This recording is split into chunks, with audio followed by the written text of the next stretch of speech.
Dovetail Games' Train Simulator Classic has been a big part of my life ever since I started playing the game in December 2013. Since then, the successor to TS Classic, called Train Sim World, has come along, but I would be lying if I said that everything has been smooth sailing, or that TSW has completely replaced TSC. To say there are loads of problems that sour both games' reputation would be a big understatement. And for the sake of my sanity, I don't usually get involved with TS community discussions outside of the comments sections on my videos. Around 9 months ago, I made a video explaining why I still play Train Sim World 4, and thought it was about time that the video got updated, complete with a discussion of Train Simulator as well as TSW. Contrary to what some people might think, I do not hate TSW, nor do I ever intend to personally attack the developers. There is a difference between constructive criticism and mindless hatred.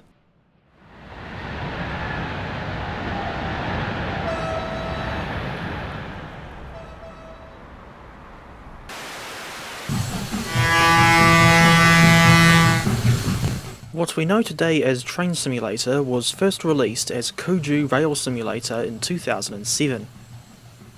The game allows the player to drive virtual locomotives or multiple units on a wide variety of routes from all sorts of different countries, such as the United Kingdom, Switzerland, New Zealand, Japan, the Netherlands, and South Africa.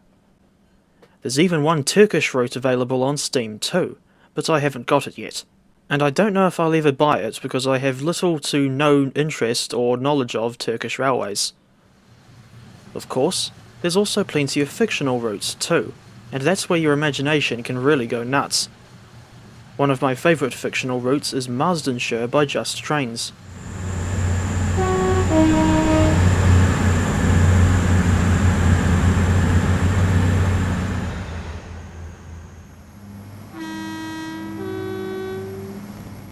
Besides simply driving trains, TS Classic comes with built-in editor tools that let you make your own scenarios or routes. A scenario, in TS Classic's case, is a game mode where the player has a preset list of tasks to complete. You can do all sorts of things in a scenario, like, for example, shunting wagons in a yard or hauling freight and passenger trains out on the main line. I taught myself how to make scenarios many years ago, but for various reasons, I've never learnt how to make routes. The game is also useful for video production. In my case, I use TS Classic if I need scenes of a specific locomotive or multiple unit, or for getting comparison shots if a route has been remade in Train Sim World. Other times, I like to do some utterly ridiculous motive power combinations in the game, or just run certain locomotives and multiple units on routes that they would never have been to in real life. Here are 4 examples of such nonsensical scenes.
Although Dovetail Games themselves rarely, if ever, make their own add-ons for this game anymore, it's still being kept alive by the countless third-party developers making DLC and mods themselves, be it freeware or payware.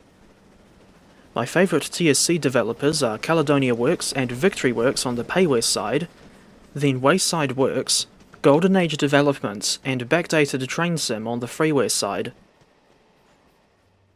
Here's a quickfire list of some of my favourite routes in TS Classic, but keep in mind that not all of them are available on Steam or Steam Workshop. GAD's West of England Main Line, the Coniston Branch, Highlink V6, the Glasgow Subway, Marsdenshire, Sacramento Northern South End, the Esthwaite Branch, U-Bahn Frankfurt 2, the Waterloo and City Line, and Western Lines of Scotland.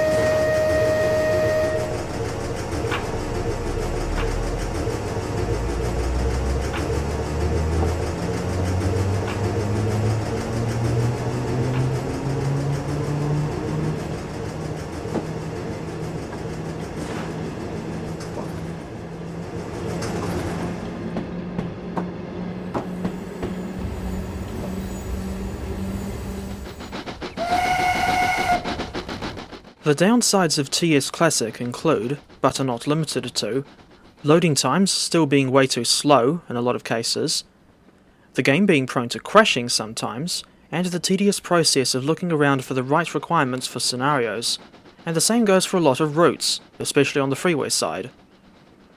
Unfortunately, the game can be a massive money sink, especially if, for example, you want all the right motive power for realistic scenarios in the London area, and there's an insane amount of payware DLC on Steam alone. I've acquired an enormous collection of freeware and payware stuff over the years, and now my wallet absolutely fucking hates me.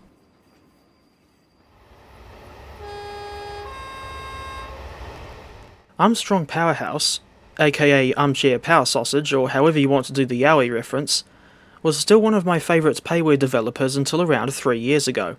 But things have really gone downhill on that front in more recent times. Examples of Richard's antics include inconsistent features across various packs, needlessly splitting several packs into multiple volumes, a noticeable decline in quality and necessity of his more recent add-ons, especially the Cloud and Vegetation Enhancement packs, quietly taking down several older add-ons without replacements, such as the Railright Class 40 and nearly all of his old sound packs, then prices being raised to the point of farce, the very existence of the Cloud Enhancement pack, disabling comments on his Facebook posts, and a whole load of other crap. Last year, I made a video discussing the issues I had with AP in more detail, and unfortunately, it doesn't seem like things have improved all that much since then. And while I'm still on the topic of AP, where the hell is Volume 2 of the Mark I Coach Pack? And why is the Mark II DBSO still not drivable without needing a freeware patch? Train Sim World first appeared in March 2017, with the first route being a freight-only American route that I had never even heard of. This wasn't the first time that Dovetail or a third-party developer would do this sort of thing in TSW.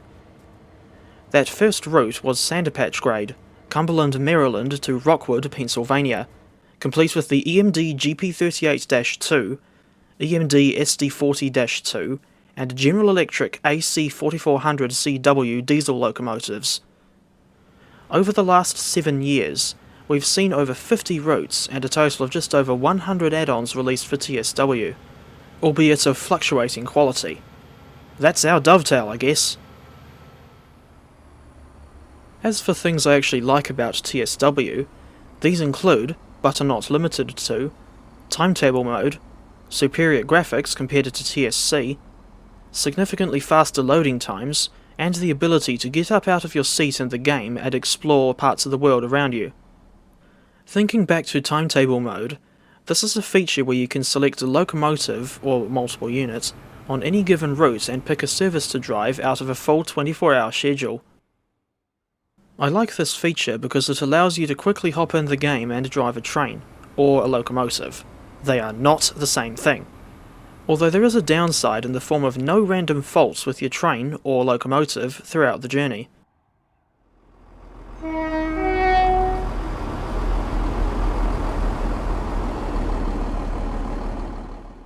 Unlike what I sometimes do in TS Classic, I don't like to set up unrealistic scenes in TSW, and I prefer to just run the locomotives and multiple units on their correct routes.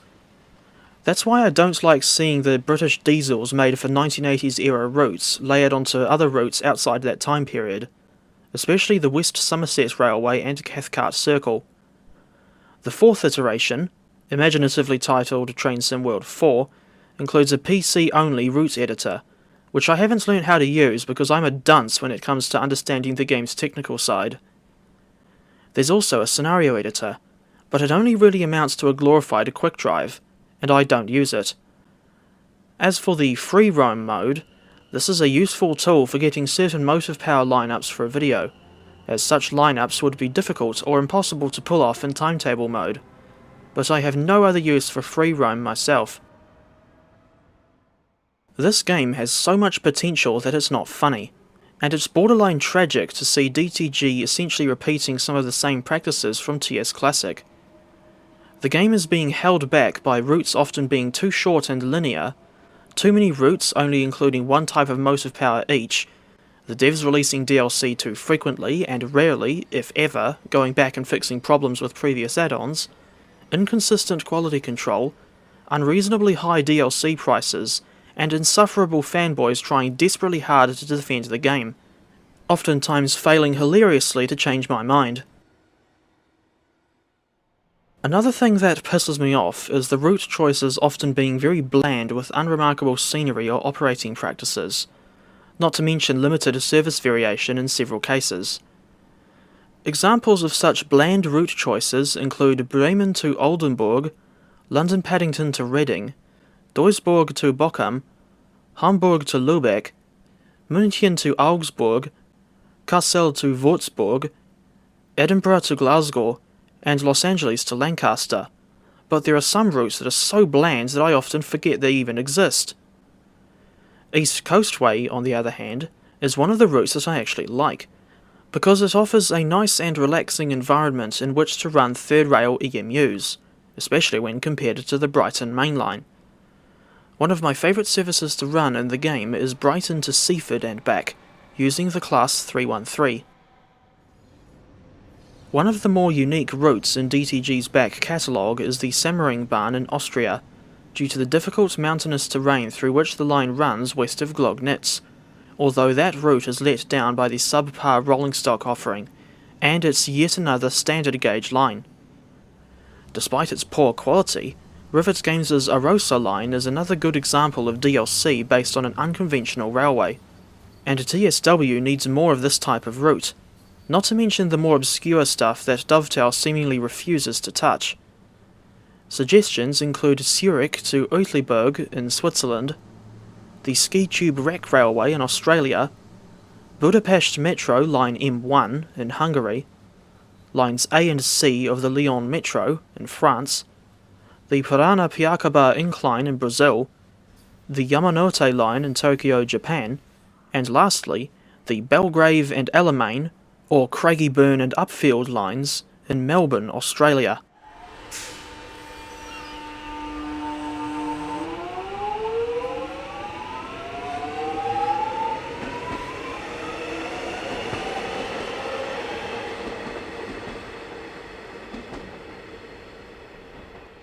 Not helping the situation is the abundance of locomotives and multiple units, and mostly electric multiple units at that, in the game that come across as being too easy to drive. Examples include the BR422, BR425, BR442 Talent 2, Class 387-2 Electrostar, Class 710 Aventra, and Class 801 Hitachi IET, but that's just the tip of the iceberg. These units all have one thing in common: the presence of a combined throttle and brake lever, and I question why we get these kinds of overly simple units on such a frequent basis. However, I think the biggest issue relating to TSW is Dovetail and Focus insisting on annual releases for new iterations of the game as if this was the fucking FIFA series. I hate having to update/reacquire the bloody game every single goddamn year. Yes, I know damn well that no one is forcing me to buy TSW sequels, and I can't stand it when people use that fact as a defense, or rather, excuse, for inconsistent DLC quality, unreasonably high prices, and the developers' objectively bad business practices. As if I didn't already know that DLC purchases are optional. What kind of fool do you take me for? As someone who reviews the DLC for the sake of consumer advice, and still enjoys playing the game, to an extent, I still think I should keep up to date with these things. But it's getting to the point where I'm wondering just how much longer I can put up with Dovetail Games' bullshit before throwing in the towel and moving on to something less frustrating. As daft as this may sound, I intended to continue reviewing Train Sim World 4 and Train Simulator content for the foreseeable future, all while praising or criticising things as and when I see fit, and I will not apologise for expressing my opinion, however controversial it may be. At the end of the day, Train Simulator Classic and Train Sim World 4 do still have their good aspects, and all I really want from TSW is A, the game to reach its full potential at last, although that's very unlikely considering this is Dovetail we're talking about, and B, the devs to present consistently good value for money where the DLC is concerned, so as not to repeat the ScotRail Class 158 situation. In any case, I understand people's frustration with Dovetail Games' bullshit and why they've either given up, or considered giving up, on TSC and TSW. People have recommended SimRail to me numerous times, but I still have no intention of ever trying that game. Not just because I have absolutely no interest in Polish railways, but also because I prefer to stick with what I'm familiar with. I've been playing TS Classic since December 2013, and properly playing TSW since August 2019. I also tried Railroads Online for at least 2 years, but I've pretty much lost all interest in that game for a variety of reasons. I'll try to explain my main issue with the game as best as I can. Once you've built the track out to all the industries and built enough locomotives and rolling stock to serve it all, there's really nothing else to work towards, so it just feels pointless to go any further when you know that you've pretty much accomplished everything there is to accomplish in the game.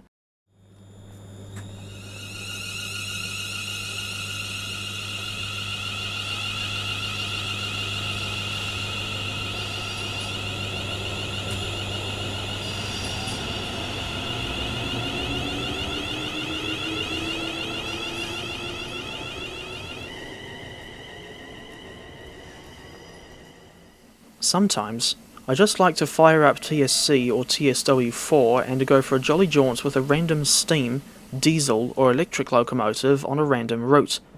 Not usually with the steamers in TSW, they're shit, except for the 4F. TS Classic has an insanely wide variety of content available, be it freeware or payware, and that keeps the game interesting. And it's certainly a lot more variety than we'll probably ever see in TSW.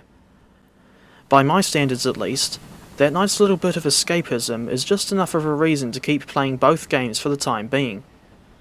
I've said this before and I'll say it again. I'll continue to ride the dodgy wave for as long as possible.